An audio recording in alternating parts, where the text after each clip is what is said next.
The days of our contract lives are on display. Welcome in the beginning of another hour. It's the Ben Maller Show. We are in the air everywhere. The vast Fox Sports Radio Network emanating live from the Geico Fox Sports Radio studios. 15 minutes could save you 15% or more on your car insurance. Just visit geico.com. Get a free rate quote today. Glad you could spend some time hanging out with us. So the NFL regular season, not for many, many months, not till September. So you got a lot of downtime. Things are getting cranked up. It's the silly season in the NFL, which is always fun. The season of lies. It's the forbidden fruit, the parlor game that is so delicious. So delicious. We just eat it up. In fact, the offseason, if you do it right, is better than the regular season. How about that? Speculation. Endless speculation. And this hour is the hour of Dak. The hour of Dakota Prescott, the quarterback of the Cowboys. Or is he the quarterback of the Cowboys? Have you heard the latest here? Maybe you have not. You might have missed it. A lot of rumors about Tom Brady lurking in the shadows for the Cowboys. But we are hearing that Dallas planning to make a push to sign Dak Prescott in the next month. They actually have less than a month now to sign Dak Prescott to a long-term contract. There's a deadline, March 10th, when the franchise tag window shuts and they put a deadbolt lock on that window.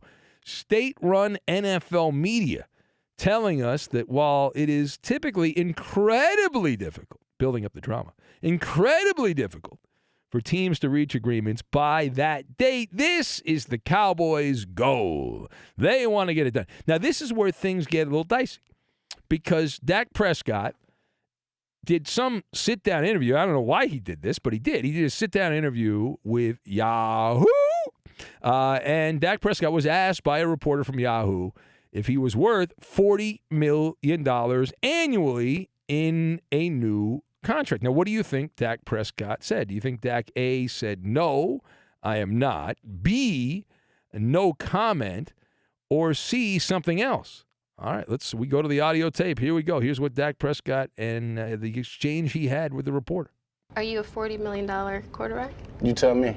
I'm asking you. You're the one that, it's your contract. You're the prognosticator. I'm not the one writing the checks, though. Yeah, I'm not either. See, he's not either. There you go. That was Kimberly Martin, I guess, who's the prognosticator. Who? And Dak Prescott said that he is not writing the checks either. Now, for what it's worth, Prescott was wearing a hat that said Dallas, but it wasn't a Cowboys piece of merchandise. It was a generic hat that appeared to have the skyline of Dallas in the background, even though the Cowboys, they're the Dallas Cowboys. They don't play in Dallas, but they play in that area. Anyway, all right, let's discuss. Question.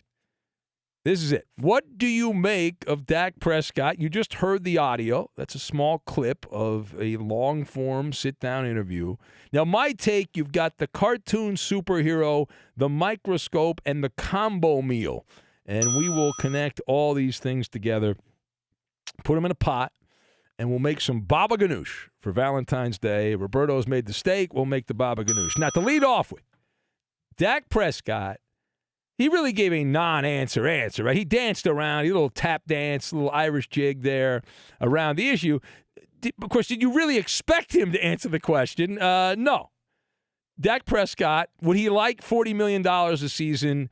Is water wet? Does a bear poop in the forest? Yes. Who would not want to make $40 million a year? I would like to make $40 million a year, and so would you. But what is the first rule of the quarterback contract club?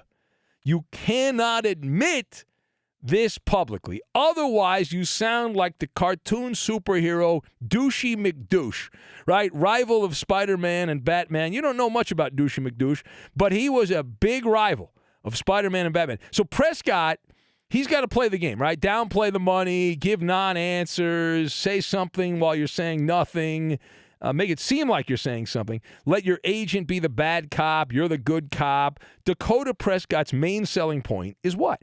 It's the fact that he is the face of this billion-dollar football club, the Cowboys, that have a net worth, a value of $5.5 billion. That's how much the Cowboys are worth.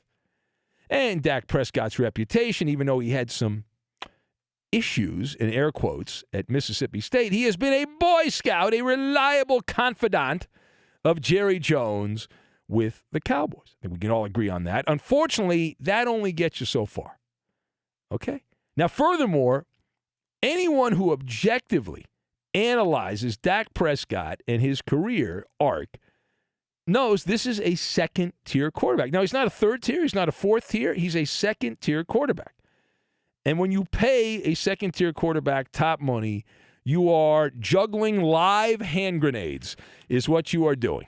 Look what the Rams did. The Rams paid Jared Goff, who's a second-tier quarterback. Jared Goff and Dak Prescott are basically the same guy, and the Rams are regretting every day they wake up and they have regrets about why did we give Jared Goff that contract? What a bunch of dum-dums we are. What a bunch of morons. You don't want to make the same mistake.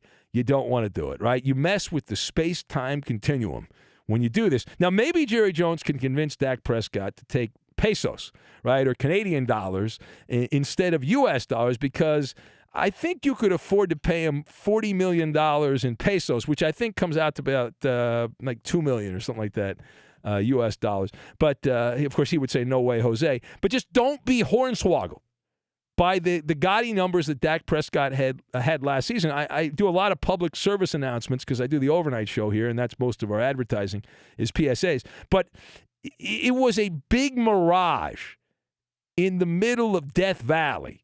And what do I mean by that? If you put Dak Prescott's season under a microscope and do a frame-by-frame Zapruder film-style breakdown, he is the same triple D, dink, dunk, Dak, that he's always been against better competition. Now, what's my evidence?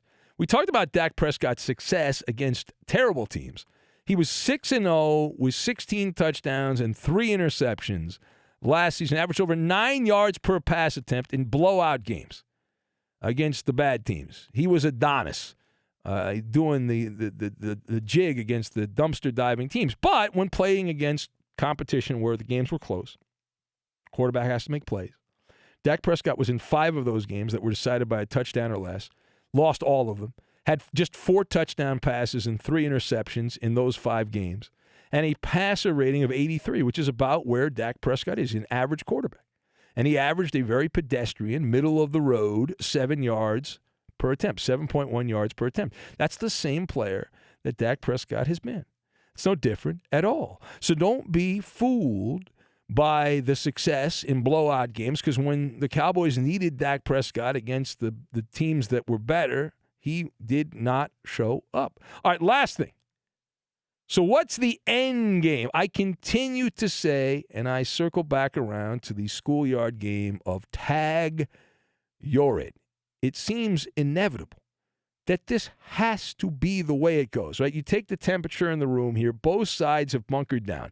Dak Prescott's in his foxhole, and he's already turned down $33.5 million per season, which is an obscene amount of money. The Cowboys made sure to leak that information because that's not a lot. That's, it's a lot of chicken feed. It's not a little bit.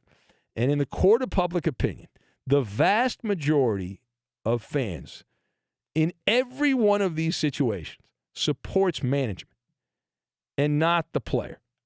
It's the only place in society where this is true. Like, people pull for the little guy, not the big corporation, most of the time. But in sports, you pull for the corporation. You don't pull for the player.